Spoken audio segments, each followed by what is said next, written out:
Hello students. So today we will learn about cells, what is cell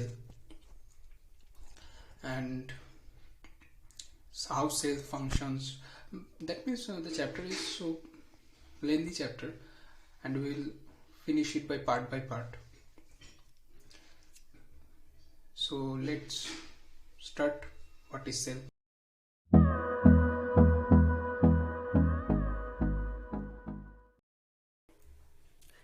In this picture there is a wall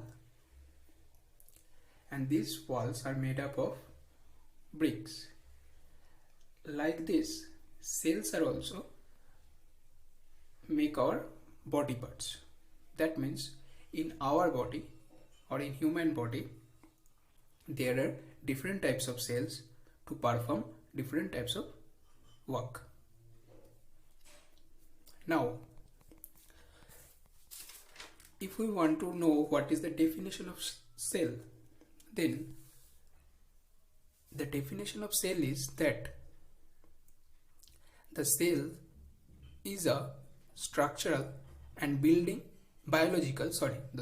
cell is a structural and biological functional unit of a self-reproducing organism surrounded by a cell membrane and made up of protoplasm. That means I'm giving you a rough diagram. Suppose this is a cell, then this is cell membrane. Membrane means cover. This is cell membrane, and in between cell there is a structure. This is known as nucleus. This is known as nucleus.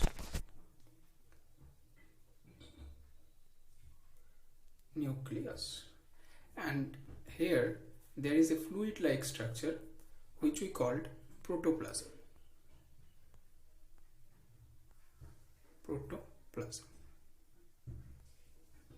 This is a basic understanding of cell. So now, as you can see, the cell is a structural and functional unit of all living things. Why structural? Because cell makes our body, and functional, different types of cell perform different types of function in our body. So that is why cell is a structural and functional unit of all living things. Next, what is unicellular organisms? Unicellular organism means only one cell in their body. There are some examples of unicellular organisms. Suppose bacteria, some bacteria are unicellular organisms. Protozoa, yeast, amoeba, and chlamydomonas, paramecium, these all are unicellular organisms. Now, as we are talking about unicellular organism, so let's discuss about what is amoeba. Amoeba is also a unicellular organism. Now, with amoeba there is a term associated with it, is known as pseudopodia. Pseudopodia. The spelling is Pseudopodia.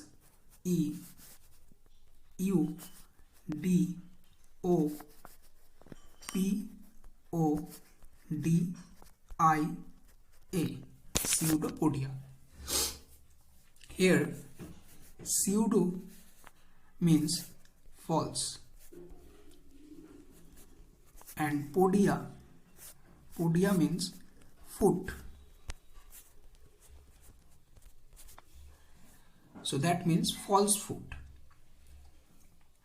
If you observe that a varying length sticking outside the body of an amoeba, suppose if this is an amoeba, then there is a varying length in next moment you will observe that this has like this, that means this is the varying length. So you will observe that a varying length sticking outside the body of amoeba. This will appear and disappear as the amoeba moves or feeds. This varying length is known as pseudopodia.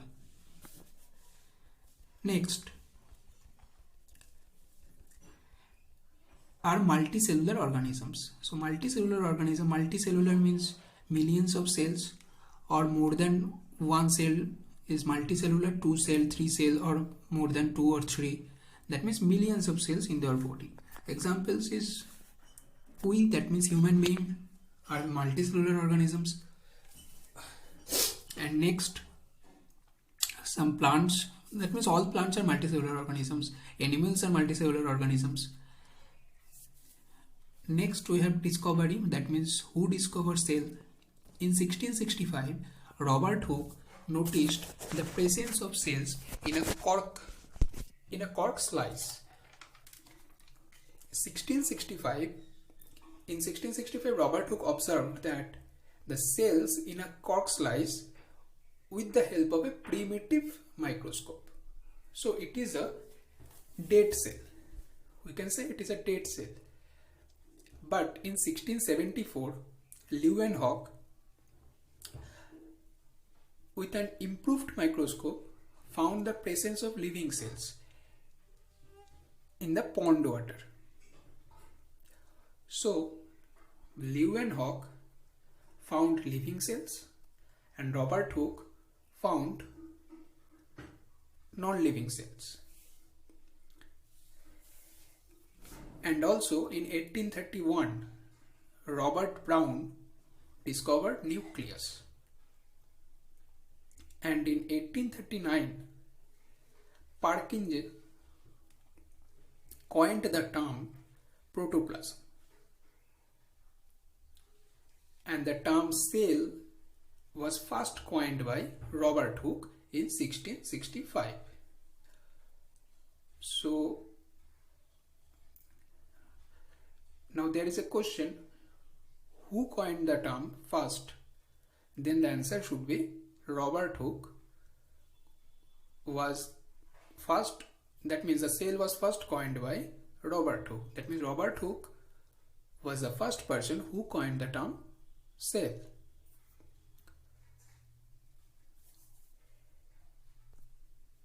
Next, there is a cell theory.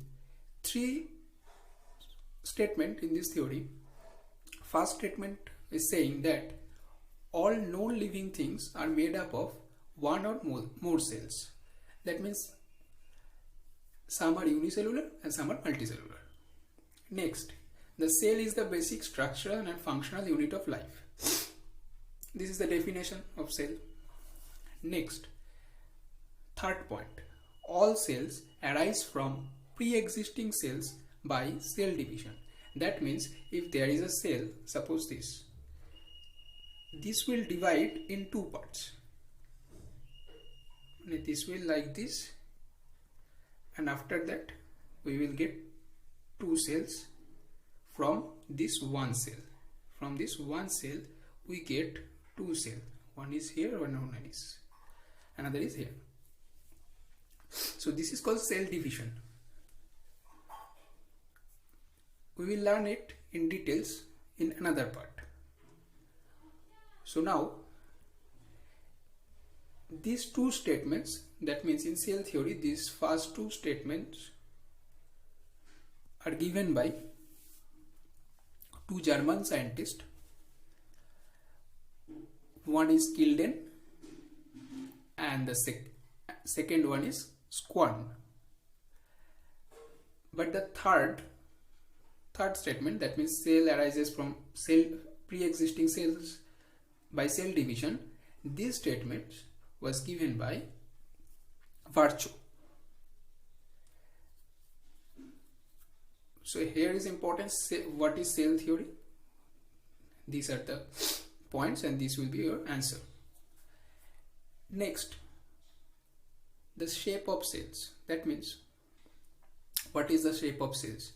Are all cells similar in shape or they are different in shapes?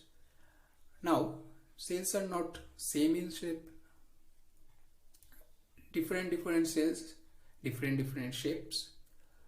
So some basic shapes are spherical, oval, rectangular and cylindrical.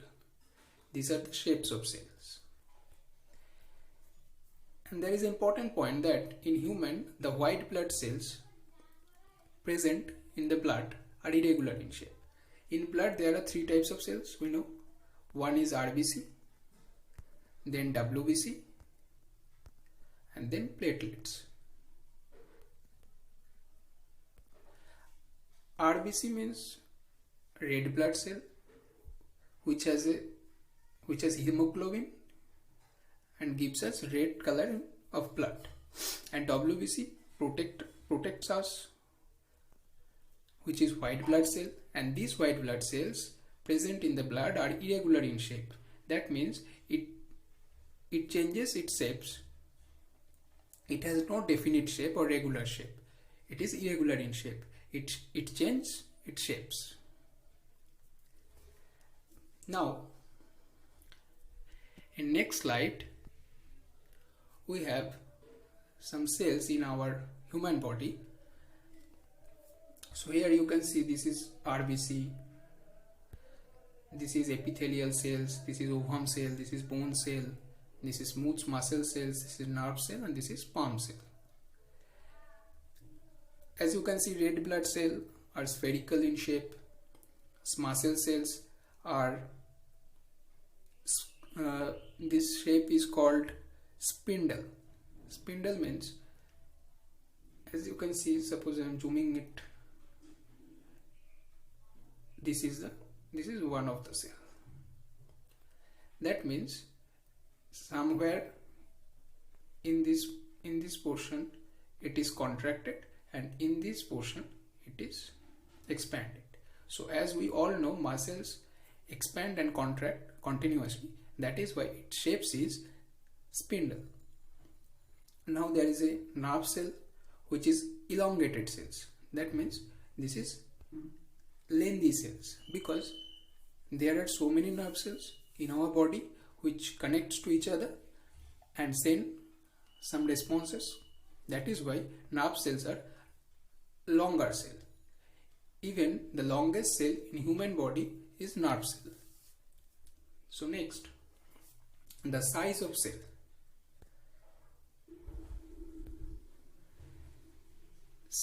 The unit to measure cell is micron,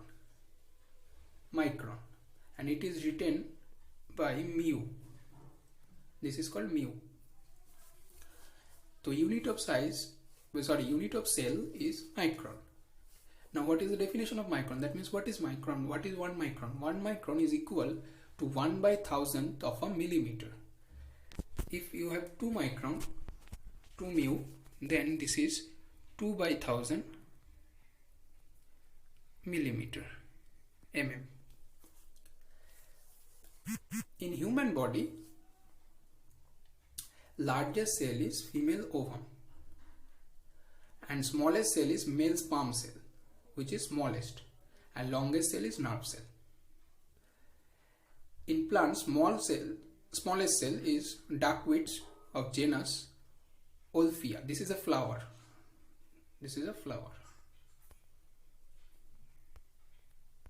And largest cell is aquatic algae called Caulerpa taxifolia. Taxifolia is an algae. This is largest cell in plant's body. And in human body, largest cell is female ovum, smallest cell is male sperm cell, and longest cell is nerve cell. So now, classification. So on the basis of complexity, cells are two types. Complexity means well-defined nucleus or not well-defined, not so complex, that means simple nucleus. So on the basis of well-defined nucleus, cells are two types. One is prokaryotic cells and another one is eukaryotic cells.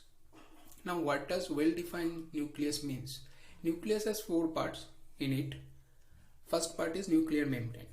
So in prokaryotic cells, nuclear membrane is not visible. But in eukaryotic cells, nuclear membrane with another parts are visible. That is why in eukaryotic cells, nucleus are well defined or well organized. But in prokaryotic cells, nucleus are not well organized. Prokaryotic means, pro means primitive and karyotic means cells. That means primitive cells or primary cells. That is why it gets the name prokaryotic cells. Here nucleus is not well organized. Cells have nuclear material but not nuclear membrane. As you can see here, nuclear membrane, that means no cover in nuclear. If this is a nuclear, then in prokaryotic cells there is also a cover which is called, in eukaryotic cells there is also a cover that is known as nuclear membrane. But in prokaryotic cells this cover is missing. So the examples of prokaryotic cells are bacteria, blue-green algae, and eukaryotic cells will develop nucleus and more complex. Fungi, plant, animal cells, human beings are eukaryotic cells. Now there is a flowchart of classification of cells. So cells are two types. One is prokaryotic cell, and another one is eukaryotic cell. Prokaryotic cells are divided in two parts. One is cell wall and one is protoplasm. And eukaryotic cells are divided in three parts: cell wall, cell membrane, and protoplasm. So these are classification of cell by flowchart. It's a handmade flowchart. So you can copy it. And in our next part, we will understand what is cell wall, what is protoplasm, what is cell membrane. So if you are new in this channel, then please subscribe the channel and hit the bell icon so that when the next part of cell we will upload, then you will get a notification and you can watch it. So thank you, students.